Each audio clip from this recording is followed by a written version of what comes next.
Doctor उत्कर्ष सिन्हा साहब, जो चीजें चल रही हैं, क्या हम नहीं मानने को तैयार हैं कि वो अस्वस्थ थे? कहानियां बहुत सारी हैं, कहीं मुंबई कनेक्शन, कहीं अलग अलग नहीं। तो अब तक का जो विश्लेषण है, देखिए किसी के पास कुछ बहुत ठोस नहीं है, और ये तय माना जा रहा है कि जिस दिन जगदीप धनखड़ ने यदि मुंह खोला तो शायद राजनीति जो है देश की उसमें भूचाल आए, या सरकार कुछ स्पष्ट करे तो भी चीजें सामने आए। तो कुल मिलाकर अब तक का जो दृश्य है, नजारा, उस पर पहली प्रतिक्रिया डॉक्टर उत्कर्ष सिन्हा आप। अनम्यूट कीजिएगा सर, अनम्यूट कर ली, अनम्यूट कर ली। जगदीप धनखड़ का इस्तीफा अचानक आया, चौंकाने वाला आया, और उसके बाद बहुत सारे ऐसे भी आए कि साहब सरकार उनसे नाराज थी और सरकार के मर्जी के खिलाफ वो काम कर रहे थे। तो जाहिर सी बात है कि सरकार नाराज थी, सरकार के मर्जी के खिलाफ काम कर रहे थे, तो इस्तीफा लिया गया या दिया या जो भी दबाव था वो अपनी जगह।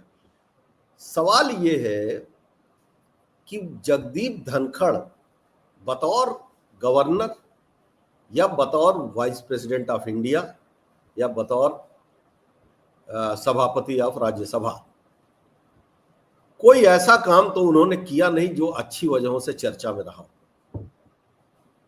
तो मैं मतलब जगदीप धनखड़ के लिए बहुत सिंपैथी कम से कम मेरे पास तो नहीं है, किसी को नहीं होगी, किसी को नहीं होगी। दूसरी बात ये कि अचानक ऐसा क्या हुआ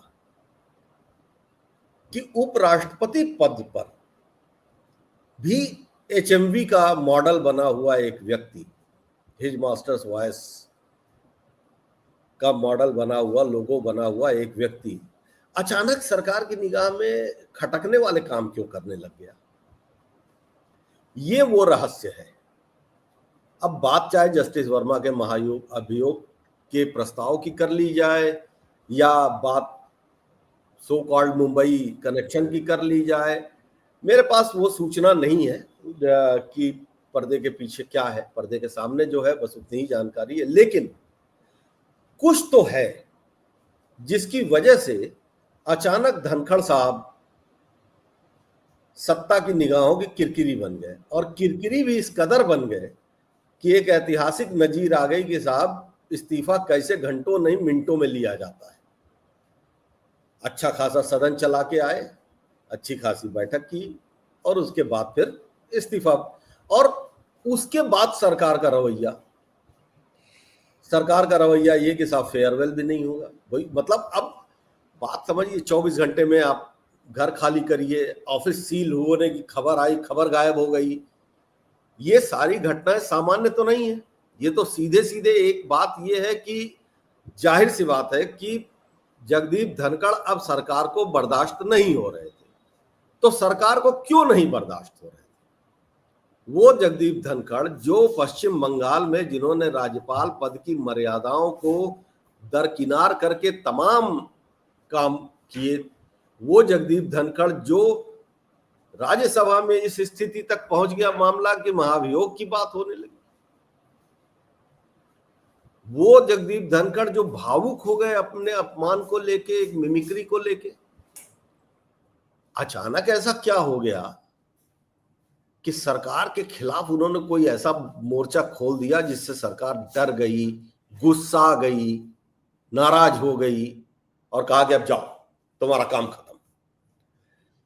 तो उसको मतलब अब उसकी असलियत कब सामने आएगी? कम से कम सरकार की तरफ से तो नहीं आएगी, आना धनखड़ साहब की तरफ से ही होगा। धनखड़ साहब कब लाएंगे ये वो जाने। आखिर वो कौन सी थ्रेटनिंग थी? भाई, वाइस प्रेसिडेंट को सरकार ऐसे हटा दे, इतना आसान नहीं होता। ठीक, अगर महाभियोग भारतीय जनता पार्टी उनके ऊपर लगाती तो देखना होता कि वो कैसे लड़ रहे हैं। लेकिन सवाल ये कि बिना रीढ़ के झुके हुए आदमी के अंदर क्या इतनी हिम्मत कभी रही है या होगी कि वो उस स्टैंड, अगर लड़ाई है तो उस एक्सटेंट तक ले जाए। एक बार विपक्ष अविश्वास प्रस्ताव लाया, एक बार सत्ता भी लाके देखती, कम से कम बहस तो होती, आप लड़ते दिखाई तो देते। ऐसा क्या हो गया कि आपने उस इस्तीफे पे दस्तखत कर दिए? कौन सा खतरा? संविधान का दूसरा सबसे बड़ा पद, और ऐसे ड्रामे इतना आसान। तो इसमें जो करने वाले लोग हैं उनके बारे में तो अब बहुत बहस करने की जरूरत भी नहीं है, उनकी कार्यशैली तो सबके सामने स्पष्ट है। लेकिन जिसके साथ हुआ वो लाख राज रखे मगर कमजोर तो साबित हुआ।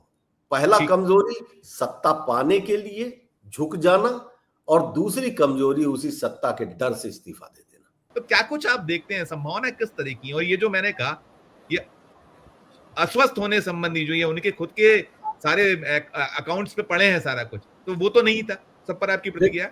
जो जो उनके बीमार होने वाली घटना है वो मार्च की थी, जब 2 दिन के लिए फिर चेकअप के लिए एडमिट भी हुए, ठीक है, चले आए। एक आध बार मई या जून में भी कुछ हुआ था, मैं एकदम से उसको कलेक्ट नहीं कर पाऊंगा, एक आध बार हुआ था कहीं किसी प्रोग्राम में थे वहां उनको। ठीक है, वो होता रहता भाई, उम्र है, अवस्था है, कोई ऐसा तो है नहीं। हम सब लोगों के साथ होता है कि अगर आप लगातार काम कर रहे होते हैं तो कुछ अस्वस्थता हो जाती है, वो बात नहीं है। बात मैं वही फिर कह रहा हूं कि आप इतनी आसानी से, मतलब वो कौन सा जमीर था जो जग गया तो बहुत अच्छी बात है, कभी भी जगना चाहिए, लेकिन जगने के बाद खामोश रहना, या कब तक खामोश रहेंगे? अब जिस तरीके से मान लीजिए अंडर ऑब्जर्वेशन है, आप देखिए सतपाल मलिक को देखिए साहब। सतपाल मलिक साहब ने इस्तीफा देने के बाद, वहां से मुक्त होने के बाद जम्मू कश्मीर से, उन्होंने बहुत सारी बातें की, और जब बातें की तो उनके ऊपर क्या क्या हुआ, और फिर अस्पताल पहुंच गए। तो धनखड़ साहब अभी बीमार नहीं है, ईश्वर न करे कि उनके स्वास्थ्य को कोई दिक्कत हो, मगर अगर उनके मुंह खुलने लगे, नजरबंद जैसी कहीं नहीं है, लेकिन एक जैसे घोषित आपातकाल नहीं, अघोषित, ऐसा अघोषित नजरबंद तो नहीं। मैं ये कह रहा हूं कि अगर कहीं खुदा न खास्ता सतपाल मलिक से प्रेरणा ले ली उन्होंने और बोलने लगे, तो मलिक साहब भी फिलहाल आईसीयू में है, तो तब तबीयत जरूर खराब हो जाएगी। बहुत अच्छी बात है ना? तो बात यह है कि देखिए, इस सरकार का तरीका बड़ा साफ है। मनोज सिन्हा के ऊपर आरोप लगे सरकारी पैसे से पार्टी देने का, मनोज सिन्हा ने अपनी एक अभी गलती भी मानी सुरक्षा चूक को लेकर, लेकिन कोई एक्शन नहीं है, क्योंकि कब क्या कहना है। और देखिए साहब, नैतिकता नाम की चिड़िया बची है नहीं, बहुत सही कह रहे हैं, वो विलुप्त हो गई। और खास तौर पे पिछले 10-12 सालों में तो वो पता नहीं, अब अमेजन के जंगलों में भी नहीं मिलेगी। भारत में अगर कोई अमेजन का जंगल होगा तो उसमें भी नहीं मिलेगी, क्योंकि ये तो पहले ही राजनाथ सिंह ने कह दिया था कि भारतीय जनता पार्टी की सरकार में इस्तीफे नहीं होते। तो वो इस्तीफे तब तक नहीं होते, आप लाख आरोप लगा लो, इस्तीफे नहीं होंगे, लाख सबूत दे दो, इस्तीफे नहीं होंगे। बहुत सारे ऐसे मंत्री हैं जिनके खिलाफ बहुत सारी बातें हैं, इस्तीफे नहीं हुए, लेकिन जब हमें लेना होगा तो हम ले लेंगे।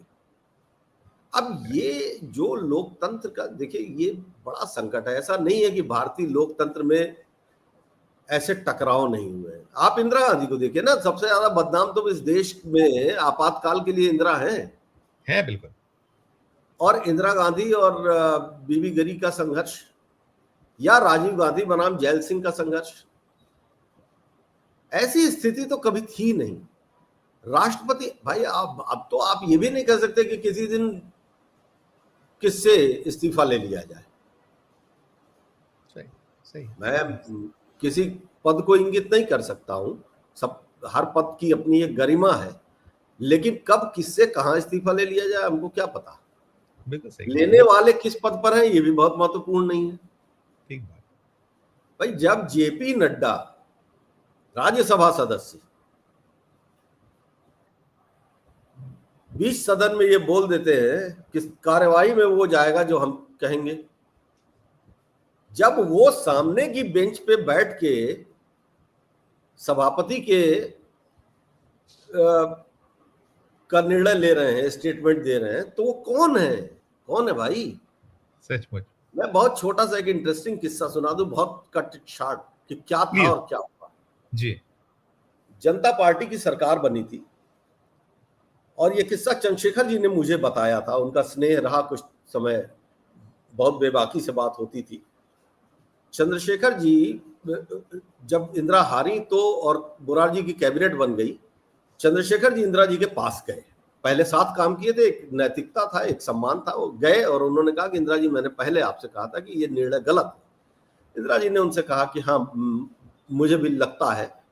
और चलते चलते उन्होंने चंद्रशेखर जी से ये बात कही कि चंद्रशेखर जी, मेरे पास दिल्ली में कोई घर नहीं है, मैंने आपके बड़े संपर्क है, मुझे पता चला कि आपकी सरकार मेरा घर कल खाली कराना चाहती है, तो कोई मुझे मकान अगर दिलवा सके तो बड़ी कृपा होगी। अब देखिए, ये उन लोगों के बीच में बात हो रही है जिसने एक ने हराया, दूसरा हारा। मोरारजी की कैबिनेट थी, पहली कैबिनेट थी। चंद्रशेखर जी ने कहा कि इंदिरा जी निश्चिंत रहिए, कोई घर नहीं खाली कराएगा। वो गए सीधे पार्लियामेंट, कैबिनेट मीटिंग के कमरे में पहुंचे, दरबान ने रोका कि आप नहीं जा सकते हैं, मेंबर नहीं है। वो दरवाजा खोल के गए, चंद्रशेखर थे। और उन्होंने जब मोरारजी से पूछा तो मोरारजी ने कहा कि हाँ, कैबिनेट ये प्रस्ताव कर रही है। तो चंद्रशेखर का जो जवाब था वो भारतीय राजनीति की शुचिता की चरम सीमा है, इसलिए मैं जिक्र कर रहा हूं। उनका ये था कि मोरारजी भाई, ये मत भूलिए कि ये सरकार जनता पार्टी की है। आप जनता पार्टी के विधायक दल के सांसद दल के नेता होने की वजह से प्रधानमंत्री हैं, लेकिन उस पार्टी का राष्ट्रीय अध्यक्ष मैं हूं और पार्टी का फैसला ये है कि घर नहीं खाली कराया जाएगा, तो सरकार ये काम नहीं कर सकती है। और वो नहीं हुआ। अब क्या पार्टी, क्या संवैधानिक पद, क्या नैतिकता, क्या शुचिता, एको अहम द्वितीयो नास्ति। सचमुच सचमुच। जो मैं चाहूंगा वो है ना, अहम ब्रह्मास्मि। या बिल्कुल। पता नहीं उन्होंने वर्मा जी की वो कहानी पढ़ी है कि नहीं, अहम ब्रह्मास्मि। पढ़ लेते तो शायद कुछ और ज्ञान मिल जाता। नहीं, लेकिन